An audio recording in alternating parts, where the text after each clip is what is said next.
simplifié avec Patrick Lapalme. Patrick Lapalme, bon matin. Bon matin, Salut, Marie-Josée Patrick. et Sylvain. Vous allez bien? Va très, très bien. Mhm. La semaine dernière, on parlait de la loi 16. Oui.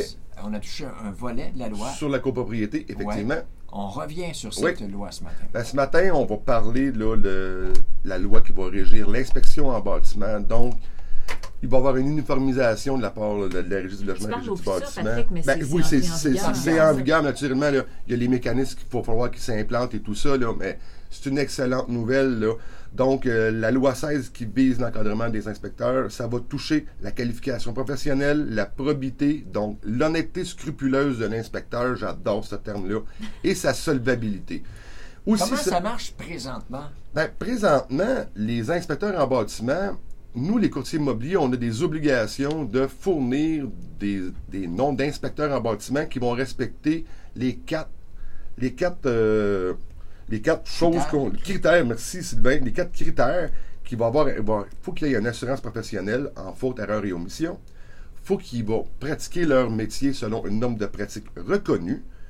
Il faut qu'il y ait une convention écrite qui va préciser la nature de l'inspection en général sur la propriété.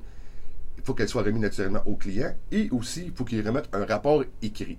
Donc, dans ces types d'inspecteurs-là, présentement qu'on a, en ayant ces protections-là, nous, on est capable de les référer. Mais c'était pas obligatoire. C'était pas. Ben, pour nous, les courtiers immobiliers, Ça oui, l'était, ça oui. l'était obligatoire pour faire une référence à des clients pour leur dire prenez ces inspecteurs-là. On ne peut pas juste en fournir un, il faut qu'on en fournisse une panoplie. Moi, j'en donne 6. C'est Ok. pas compliqué. Appelez-les, regardez ça, ils ont tous les C'est critères qui sont t'as là. confiance. En qui j'ai confiance. Ok.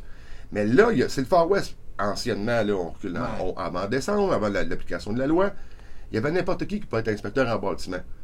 Et donc, on voyait les rapports arriver et les clients, on lui fournissait des inspecteurs, mais ils allaient voir dans leurs inspecteurs qu'ils connaissaient ou des gens qu'ils connaissaient. Mais en ne respectant pas ça, quand nous, on arrive en promesse d'achat, on a des facteurs significatifs qui peuvent diminuer les revenus ou augmenter les dépenses sur la propriété. On avait de la misère à comprendre un peu plus les rapports d'inspection, il fallait s'y référer. Mais c'était un peu le Far West. Fait qu'il y avait des inspecteurs qui arrivaient. Moi, j'ai bâti des maisons, 3, 4, je 5 connais dans ma ça. vie, je connais ça, pas de problème.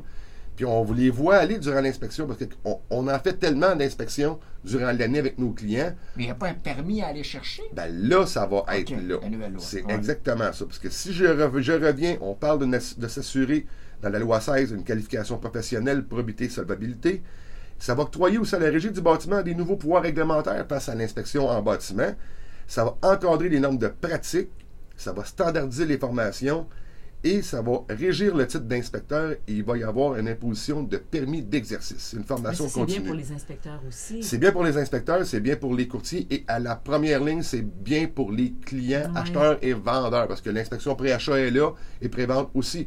Donc, en encadrant le tout, on va vraiment avoir des rapports qui vont se tenir et s'il y a des problématiques. C'est surtout ce point de vue-là Ouais. On veut pas que ça arrive, on mais- veut pas que ça arrive, mais naturellement, l'inspecteur va se référer à la déclaration du vendeur. Il va la regarder aussi. C'est une inspection visuelle qu'il va effectuer sur la propriété. Il ne rentrera pas, il n'y a pas d'inspection qui va être exhaustive, qui va défaire des murs, des choses comme ça. Mais s'il y a notre client vendeur a caché des choses dans cette déclaration du vendeur, naturellement, vous allez poser des questions à l'inspecteur suite à une découverte d'un vice caché. Il ne faut pas l'oublier, hein? Le vice caché, tout le monde n'a rien avec ça. Ah ben là, c'est un vice caché, c'était visible. Non, un vice caché, il est invisible, inconnu, il était présent durant la vente, il donne une diminution de valeur et il était invisible de voir de toutes les parties. Acheteur, vendeur, même le vendeur n'était pas au courant. Mais si dans sa déclaration du vendeur, on peut prouver qu'il était au courant ou qu'il a caché, fait un dol, on n'est plus en vice caché. Lui, il le savait. Mais l'encadrement qui va être là, ça va vraiment, avoir des normes de pratique qui vont être là, standardisées. Tous les inspecteurs vont avoir les mêmes choses. Mais bravo. Fait que on ne sera pas perdu à l'intérieur de ça. Et le client aussi. Le client aussi, il faut faire attention. Souvent, je l'entends, je vais faire venir mon beau-frère. N'essayez de ne pas faire venir la famille sur une inspection. Il pourrait Un avoir côté une émotif erreur. Il y a un là-dedans. côté émotif. Et en plus de ça, on va avoir de la difficulté à vous sortir d'une promesse d'achat si on n'a pas de rapport écrit et ces choses-là.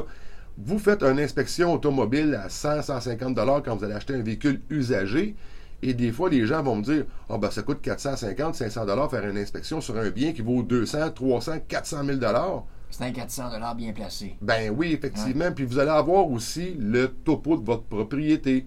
Que donc, soyez assurés qu'avec cette nouvelle réglementation-là, la loi 16 qui va toucher la régie du logement, la régie du bâtiment et la copropriété, on va avoir un beau système de protection qui va être là, mis en place. Et si vous avez des questions pour la recherche d'inspecteur en bâtiment, vous pouvez m'appeler, n'hésitez pas. Puis vous êtes mieux de faire inspecter, puis de vous sortir d'une promesse d'achat qu'aller acheter une propriété qui va être remplie de vices que vous ayez voulu sauver. Un 4, 5, 600 $. Effectivement, c'est pas drôle. Dans le temps des fêtes, on travaille toujours. On travaille toujours. Vous pouvez me rejoindre naturellement les journées fériées, le 24, le 25. Ça me fait plaisir de vous parler le 26. La même chose, ça me fait plaisir. Pour te joindre? Passez un bon temps des fêtes. Pour me joindre facilement au 450-499-5544 sur le Facebook. Toutes mes chroniques immobilières sont disponibles sur le patricklapalme.com. Patrick Lapalme, un but, une passion. Vendu et passé de très joyeuses fêtes et au plaisir de se rencontrer en 2020. Merci beaucoup, la belle année.